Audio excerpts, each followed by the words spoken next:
Hey, this is Matt with some late breaking news that I wanted to share. Further to last week's awards announcement, I'm thrilled to tell you this week that we are once again nominated for an Ignite Award in Best Fiction Podcast. And not only that, but we're sharing that category with two of our sister shows, both Escape Pod and Pseudopod. The Ignites are one of the newer awards, but the level of care and professionalism that goes into them has already made them one of the most prestigious awards in the industry, and the whole ballot is perhaps the best rundown of the current state of the arts as you can find in speculative fiction. If you want to know where the most exciting work in our field is today, I have no finer recommendation than to tell you to check out all the Ignites nominees, which also includes Editor Emeritus C.L. Clarke's debut novel, The Unbroken, and current co-editor Shingai Enjiro Kagunda's novella, And This Is How to Stay Alive. Voting on the Ignites is free and open to the public until June 10th, so please go search for them, and it's Ignite spelt with a Y in the middle, Ignyte, and go have your say. And on behalf of the whole castle and Escape Artists, our publisher, thank you to the staff of Fire Magazine and Firecon for their consideration, and for their labour in putting these incredible awards together.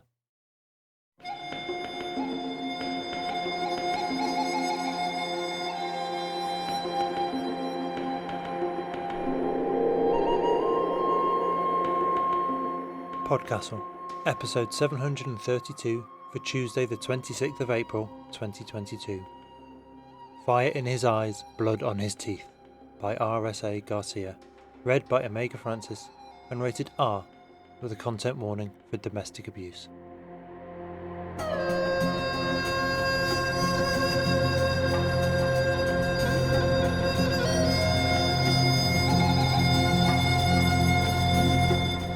Good morning, good day, good afternoon, and good evening. And welcome to PodCastle, the flying castle of fantasy fiction. I'm your host, Matt Dovey, and I'm delighted to present for your enjoyment Fire in His Eyes, Blood on His Teeth by R.S.A. Garcia, narrated by Omega Francis. This episode is rated R with a content warning for domestic abuse, and was first published in the Devil's Ways anthology from Dragonwell Publishing, 2020. This is a fitting episode to announce here, as we announced on our website and on Twitter at the start of this month, that this July 2022 we will have a special submissions call for stories of Indigenous magic by Black, Brown and Indigenous authors. We want stories that centre Black, Brown and Indigenous cultures, histories, belief systems, philosophies and perspectives. These are the stories of fireside tellings that are tied to the land on which they are written, the stories that reflect cultural and historical trajectories and the wives' tales and gossip on the tongues of mothers and grandmothers. It's an opportunity to draw on the softly surreal and the deeply fantastical in oral histories that have been passed down. Usual guidelines apply as regards length, payments, fantasy elements and so on, and we are looking for both originals and reprints, but it is important that these stories are told by the people they belong to. We respect the traditions they are drawn from, and honour the need to make space for marginalised voices to tell their version of any given story. We welcome authors who are writing from Indigenous perspectives that are within their realm of experience and personal history. But if you've written a story about a culture that is not your own, please refrain from submitting it to this particular call.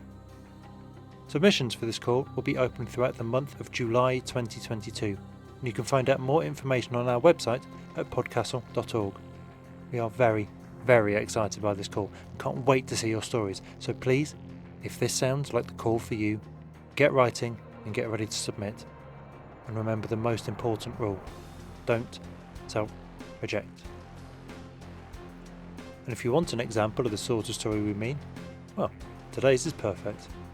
It was written by R.S.A. Garcia, who writes speculative fiction in Trinidad and Tobago, where she lives with an extended family and too many cats and dogs. Her debut science fiction mystery novel, Lex Talionis, received a starred review from Publishers Weekly, the Silver Medal for Best Sci-Fi Fantasy Horror ebook from the Independent Publishers Award 2015, and became an Amazon bestseller. She has published short fiction in international magazines such as Clarkesworld, Escape Pod and Internazionale magazine. Her stories have twice been finalists for Clarkesworld's yearly Readers' Poll, and she has appeared in several anthologies, including the critically acclaimed The Best of World SF Volume 1, the Best Science Fiction of the Year Volume 4, the Apex Book of World SF Volume 5, and Sunspot Jungle Volume 2. Her work has been translated into Italian, Spanish and Czech. Learn more at rsagarcia.com. Your narrator, Omega Francis, 39 years old, is a writer from Trinidad and Tobago who is a holder of a bachelor's degree in communications and an MFA in creative writing from the University of the West Indies. Her writing has been published in the Stand magazine, Outlish magazine, SPED, UWI Today, Harness magazine and Intersect Antigua Online. And now pay attention, for our tale is about to begin, and a dark shadow is about to fall over you. Fire in his eyes, blood on his teeth. He comes to me with fire in his eyes and blood on his teeth. Sometimes the blood is his enemy's, sometimes it's mine. Eventually it's mine, always. He is different today, striding across the sandy soil toward my home with scuffed, much-mended boots. Often he's charming and beautiful, like the first time I met him. Smooth brown skin and white smiles, smelling of freshly scraped coconut. Sometimes he is fierce and tall and smells of the salty sea, with a glorious shining beard braided around the fuses he hides beneath his battered hat. His teeth are longer, yellow, and his skin burned from the sun. They call him a pirate then, and men on land and sea tremble to speak his name. He has harsh words, but they are no teeth for me yet. They come later. They come with a fire and a shadow on the sun. He has seen much, done much. He forgets, and then the hunger comes and the call to be free, and he wrenches himself from me, tears us apart with fists and teeth and hate for all my kind, what used to be my kind. What is my kind? Woman? Woman like me? Human? I no longer know. I no longer care. He wears purple today, a royal color. His color. The waistcoat is battered, the once gold buttons faded, the shirt beneath grimed as his patched pants. But the purple is bright, bright as he becomes when the shadow is on the sun. The daylight is beginning to shift. The time is drawing near. I had no real hope of staying hidden. I left our home, but not the islands. There are many of them here, scattered like broken pieces of jade across the Caribbean Sea. I found one with water, one with food, and I built my own place. Sometimes my hands bled from the work, but at least it was my blood shed for me, for her, not him. A shadow falls on the village, but I can't see the cause. There are clouds, but the sky is blue and clear above the forest clearing. I hear a strange wind, but feel no breeze. People run and scream. We feel fear, but we don't know why. There is nothing to see. Then he lands with a crash of wings and broken trees and belches fire, and I drop my bucket of water from the river and run too. We all hide in the forest for days before we go back in small groups. When I do, he's in my undamaged hut, alone and naked and smiling, smelling of faraway places. He holds out his arms, and I go straight into them without a thought. He whispers honey in my ears, and I'm lost and found, awake and aware. I see the world with new eyes, and he is the beauty in it. We sneak out of the village that night. He's dressed in the clothes I stole for him. I carry what food I have. I never go back. I have a new home now. His skin is as black as night now. His head is tied with a faded red cloth, and there are gold loops in his nose and ears. Rings crowd fingers and chains rest on a sweaty neck. His stomach is barrel round beneath the purple waistcoat. His bare arms corded with muscle. He has a knife in his belt. It's all he needs. He smiles. Beloved, he says, and though he is still to reach me, it's as if his hands have grasped my shoulders. I could feel their warmth, and calluses scrape my skin. Orange light dances in dark eyes, but his teeth are still white and too many for his mouth. Beloved is what he calls me. I call him my heart. I give him everything, body, soul. He is mine and I am his. I'm young then. I do whatever he wants. I leave my people behind for him and his sweet words. I have nowhere to turn after that, of course. He wants that too. He is not like other men. He changes when he pleases, leaves without a word, but he always comes back and I always know him. Wherever he leaves me, I wait. I have no choice. He has my heart and I can't go without it. We walk for long days through cockpit country and past towns and plantations. We never see people. He knows when they are coming and we go the other way. When we reach the sea, the salt smells like life. This is him, too vast to contain, too wild to resist. He settles me between his thighs, sand sliding beneath my skirts, and pulls me back against his chest. He's oven hot, his arms silky smooth and strong as metal bands. My beloved, he says, my treasure. When the moon rises above us and I see its glowing, color-shifting beauty, see its true splendor for the first time between swaying palm leaves, I am distracted. It's then that he reaches down and pulls my heart from my chest. I look up, but the sun is still there. The shadow is not yet on it, and I am blessedly clear of mind as the sky is clear of clouds. I've been waiting here by the river for days, knowing he would come, feeling it. Running was never the plan, not after I met the queen, not after I had her. I wait for him to come nearer, near enough to try to take it from me again, near enough to feel. The first time he fed on me was the worst because I didn't know it was coming. He needed it, he said. He had no choice. He was tired, spent. He had long searched for a special woman like me, someone who would take the pain and love him for it, someone who could be with him wholly and feed him as he needed. I was proud to be her, scared to be her, but after that first unimaginable pain it was easier. He called me his girl and was tender with me until I healed, and we went on. But I was different inside. I needed his warmth to feed off the cold, needed his will to strengthen my own.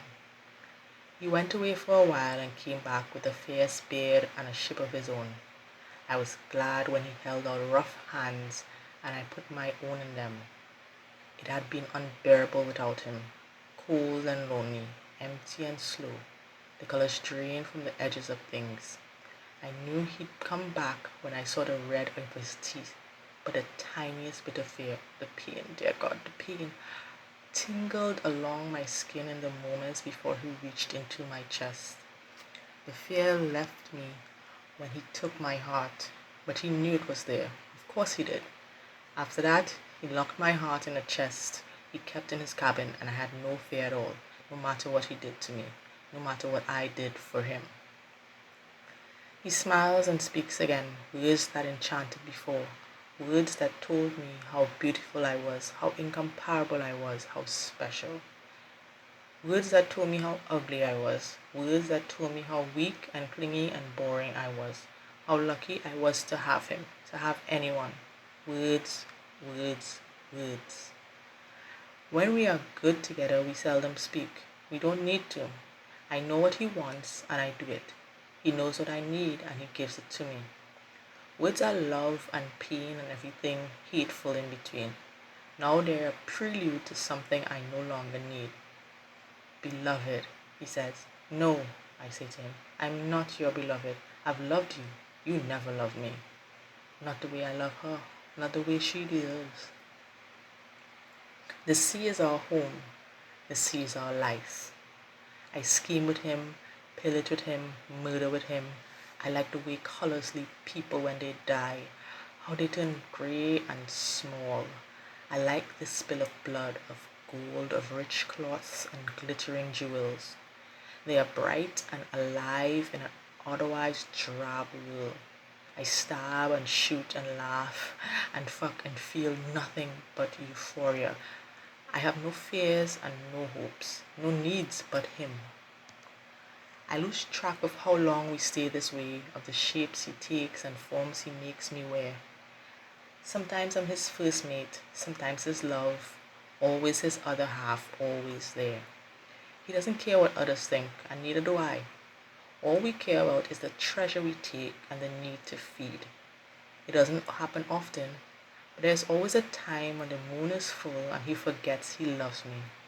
Then he draws from me the screams and the pain until my heart is full and crimson and beating and he can eat. After he locks my heart away and I'm something else again. Perhaps it would have gone on forever if I hadn't met the old woman and the one-armed slave. He's barely 2 feet away. Far beyond him is the nearest glimmer of the sea between the swaying coconut trees, bluer than the sky. I drop strength from it, from the wide river rushing to its ocean destination beside me, from the darts of light filter between the windswept palm leaves, from the birdsong that trills out in the forest on my right, behind the hut I used to pray to Mommy in, where her children first came in answer to my prayers, their tiny hooves scraping on the sea salt and sand-crusted wood of the floor. It is hot and smelly like all ports, noise everywhere, and the clamor of men loading and unloading, ships rising and falling, fish guts and scales and sweat and rot clogging every throat. But it's been years since I left this land and its treacherous cockpit country, and I walk away from the ships for a while, into the town, hearing the water slapping the stone piers behind me, no matter how far I go. I have an idea to find a place to drink until he is finished trading for supplies for the men, but I end up walking the damp dirt between a dry goods store and an inn. When the old woman appears at the end of the path and stares right at me, I know she, not drink, is what I sought. We both stand still and take stock of each other. I don't know what she sees, what form I wear for her, but I see a small, thin woman. Her skin is dark, and wrinkles kiss her eyes and bracket her mouth. A flowered wrap covers her hair. Cheekbones jut as proudly as she carries herself. Her dark eyes see through me, into me. I know I can deny her nothing. She crooks a finger at me. Come, girl. I go, stand quietly as she looks me over, runs hands along my arms, power trails in the wake of her fingers, pebbling my skin. Out of the corner of my left eye, I see 2 men approach, cutlasses at their waists. One of them is short and dark and carrying 2 sacks, the other tall and brown with 1 arm. I look at the tall one directly and he stops dead as the other walks on. Who dat? He asks in patois. His deep voice prickles my nape. A slave, the old woman says, and her voice is strong and kind. I meet her eyes again. She smiles and there's just us in all the world. Girl, she says in my mind, how long do you like this? It is perfectly natural for me to answer the same way. I don't know. Him take you or do you take him? I don't know. She sighs. The one-armed man is next to us now. The other looks confused. We must go, Queen Nanny, the one-armed man says in English. We stay here too long, they will find us. I've heard this name before. She's Queen Nanny of the Maroons. She's led slaves against the planters and won. She nods at me, never breaking eye contact. Una, wait. I don't know what she does next. Fire flashes over me, under my skin. The coldness flees before it. Suddenly I am warm again. I breathe again. The breath I take shudders in my throat and there's coolness on my cheeks. What have I done, I think. What have I done? Nothing, she says in a fierce whisper.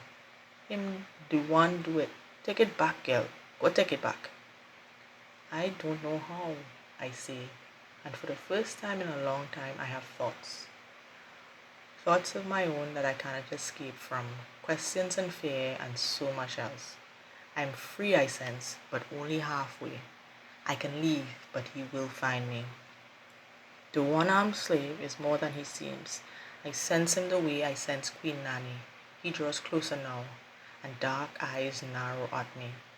He mutters under his breath in a language I don't know, and Nanny answers him. He shakes his head and says to me, that one is strong. You cannot do this alone. What of your gods? He asks. I never knew them, I say. My people were taken. He sighs. We were all taken, but some of us remember the old gods, know the old ways. He and Queen Nani look at each other. She nods at him. He pulls a tiny wooden figurine from the pocket of his battered pants and presses it into my palm. She is of my people. I asked her to free me from my British master. He bring me here from Barbados. Now I am with King Nani. Pray to her. Give her loyalty. Give her something precious. She will give you what you need most. I look at the faded red carving. It's a woman with the tail of a fish. I know her name from other peoples who were taken from the motherland like my people. Mommy Water can do this? I ask. She can free me? Queen Annie chuckles briefly. You free already? Me done say it true. She's right. I can feel it. Queen Nani has freed me as she has so many others. I am myself. And I become aware something more deep within me is another rhythm, another heart, one he doesn't have, one I can never let him have. She nods, eyes bright and unsmiling as I place my hand over my stomach. Take it back, she says, and walks away. I never see any of them again. Sometimes, even when we do not know, we pray. And if we are desperate and forsaken enough, sometimes the gods choose to hear us. I remember when I prayed, when the pain was so great, I called out to something bigger than myself. Anything larger than the never-ending waves and the power of his shadow. No flash of lightning told me I was heard. No voice boomed from above. Gods almost never do their own work. And it wasn't the God he hates and fears that heard me anyway. The God of the planters, who they say helps those that help themselves. She's older, from the place before. Before we were shipped in our own filth across a cruel ocean to unimaginable horrors. She lives in the old woman and the one-armed man, in the small carving burning in my pocket. She's with me as I stand in his cabin, the broken door tapping lightly against the wall behind me. I drop the axe and stretch out my hand to the small worn box I've taken from his smashed desk. A shadow hovers over it, wrapping it lovingly in a miasma that makes me hesitate before I reach for the clasp. Pain and images sear into my brain. What I've done, who I've killed, the fear I've felt, and the fear I've given to others. I snatch my hand back and fall to my knees, too hurt to scream. My body spasms with the full knowledge of all I've wrought and all I've endured as I fall onto my back. No wonder he doesn't lock the box. He knows to touch it, I would have to face it all.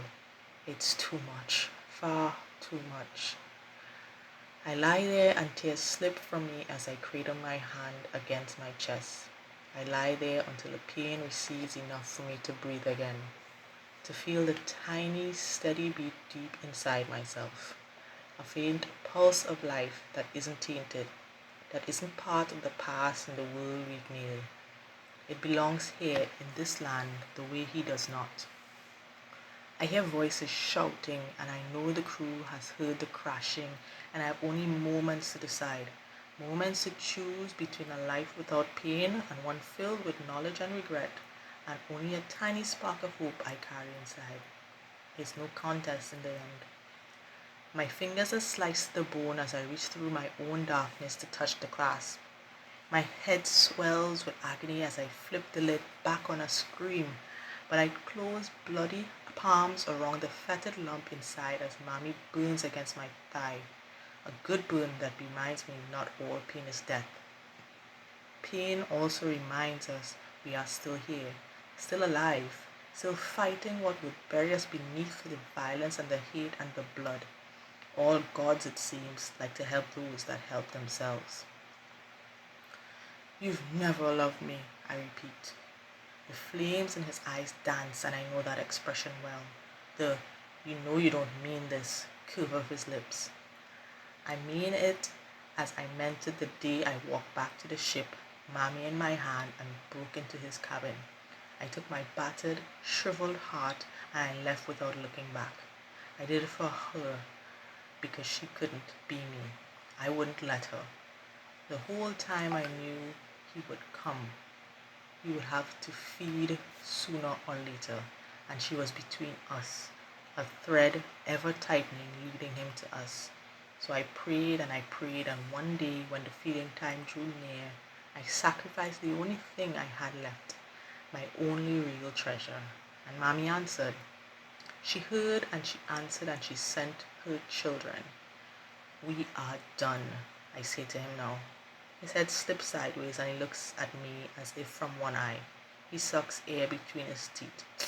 Stop playing, woman. I've had a long journey and there are many lives yet to take. You have a longer one ahead of you, back to the hell you came from. The it around us tightens. A shadow spreads above. I watch him carefully, wondering if he understands yet, but his eyes are still glowing embers, his smile undefeated. He still thinks he has power, and he does, but not over me. His power flows around me, but it does not touch me. Nothing he has will touch me ever again, especially not his teeth. You're mine, my treasure, he says, his voice like rum, warm and fiery. You both belong to me. The time draws near and a wife needs her husband. A girl needs her father. I laugh. We have no need of you. You're the one with needs. You have no treasure here. The light dims as a cloud passes over the sun. There is a movement on the river, the sound of something leaping from it, and the fairy maid is behind him. Long dark hair tangled to her waist, the delicate hoof of her one dear leg clattering on the riverbank stones. He spins and recoils, but it's too late. She grins at him and holds up a large wriggling mass, black as night, unsubstantial as smoke. Finally, his smile fades. He looks smaller in the glare of the fairy maid's inner light, but the truth of him struggles in her slender fingers. His shadow is winged and torn, light from her fingers renting it in places, entirely caught. The fairy maid, river daughter to Mami Water, leaps back into the rushing green waters and his hands close on air as he snatches after her. He snarls, upper lip lifted, and I see pink gums and something else. For the first time I smile. Mami Water heard me. She hears her people even when we are far from her, and she makes us strong. His eyes are nothing but fire now. His voice hisses like steam from flames. Strong? What do you know of it? You are food and drink, meat and wine. That's what you wished me to believe. That's not who I am, I say. He is less solid now. I can see the trees through his royal waistcoat.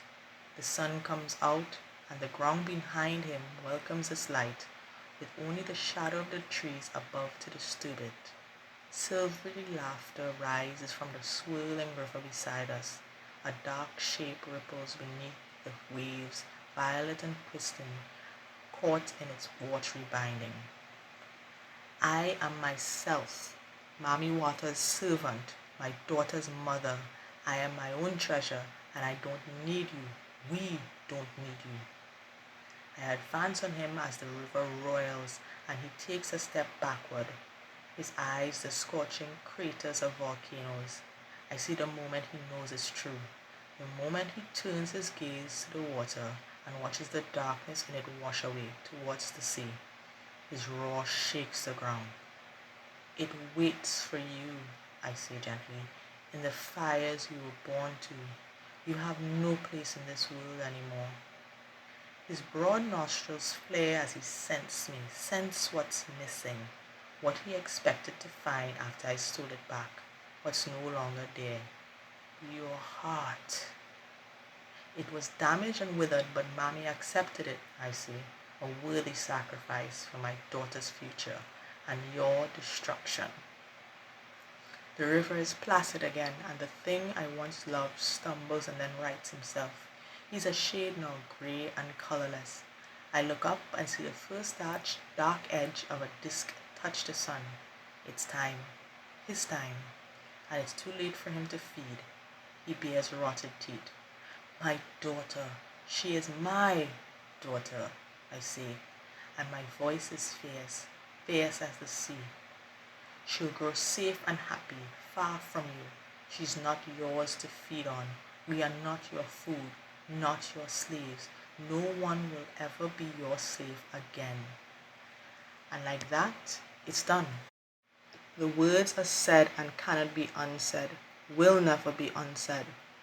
Joy wells within me, pouring out of every part of me, a rush of sparkling river water that rushes away the last fading vestiges of him. The purple waistcoat melts into purple scales, and golden hoops and buttons curve into yellowed claws. Huge damson wings beat the air. He struggles, trying to escape, to fly free, but he's weak with hunger and the need to feed, and without a shadow, without the dark heart of him, he cannot stay in the mortal realm. He crumples to the ground and curls in on himself, ash from a fire. The ash takes one breath, two, then collapses in a shower of sparks. After a while, wind stirs the pile, and the ash blows away toward the sea, dancing embers fading as it goes.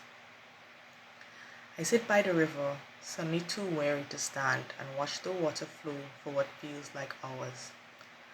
I meet the dark eyes of the ferry maid as she raises her slick head just above the waterline to stare at me. Her hair drifts around her like seaweed. I smile. Thank you. She rises fully out of the water, and if I still had my heart, it would have hurt for the tiny cooing child she cradles against her bare, pointed breast. But I no longer have a heart, or time to mourn it. She holds my daughter out to me, and I take her, one last time, pressing a kiss to her warm, wet forehead, and laughing as chubby hands pull at my braids. I feel the world slowly around me, even as a baby's songs float on the air like pollen. I look at the ferry maid. Will she be loved? The nod is slow and serious. I sigh. That's all that matters. I kiss her one more time and whisper my daughter's name in her ear. Calypso, my heart, live well. And after she is gone, I lie with my feet borne up in the warm river as I stare up at the blue, blue sky until the glare hurts my eyes and I close them, just for a moment, to rest.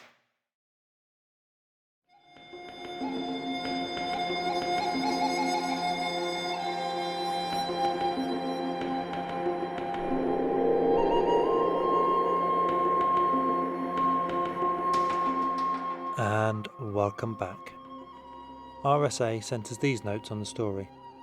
The story is personal to me for many reasons, but especially because I finished the final draft in the wake of my mother's death in 2019. It reflects on the scourge of violence, especially against women, that still afflicts West Indian society today, but also holds up the strength of black women like my mother, who survived slavery and violence and tried to protect their own any way they could. Queen Nanny of the Maroons makes an appearance here in a fictional sense, but she was a very real Jamaican national hero who led successful slave revolts. I lean into the rumours of her magical abilities, but I hope the story shows you don't need magic to do evil, or to fight it. Thank you, RSA, and our sympathies for the loss of your mother. Grief like that is never truly gone, and our heart aches for you. There is a depth of history here that makes this story feel so much longer, so much grander than simple word count would suggest. And it's a history that needs elevating, that needs to be heard and understood and felt. And there are so many parallels here between the abusive relationship of our leads and the history of colonialism in the West Indies, the drawing of blood and sustenance, the lies about who needs who, the deliberate isolation and erasure of family ties to enforce control. And let there be no doubt, as with the devilish captain here, colonialism is a selfish, terrible evil that serves no one but itself, and it is our moral duty to face up to its lies, its consequences, and its darkness, and cast it out. That was our show for this week.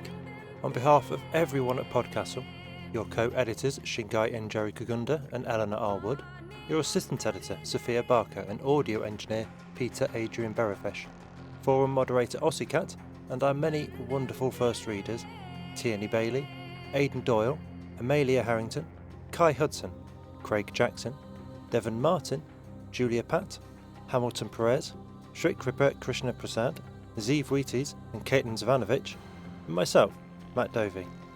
Thank you for letting us share another story with you. The legal bit. PodCastle is part of Escape Artists Incorporated, and this episode is distributed under the Creative Commons Attribution Non-Commercial No Derivatives 4.0 International License. That means you can share it, and please do, but you cannot sell it and you cannot change it. If you want specifics, check creativecommons.org. Our music is by Shiva in Exile. Everything we do on PodCastle is 100% donor funded, and if you'd like to support what we and the rest of Escape Artists do, please join us on our Patreon at patreon.com/EAPodcasts. Prefer another method? There's details for supporting us via Twitch, Amazon Prime, Ko-fi and PayPal on escapeartist.net. We'll be back next Tuesday with another fantastic tale.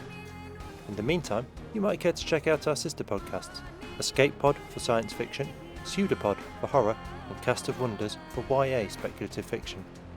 If your heart belongs to us, though, we'll see you next week.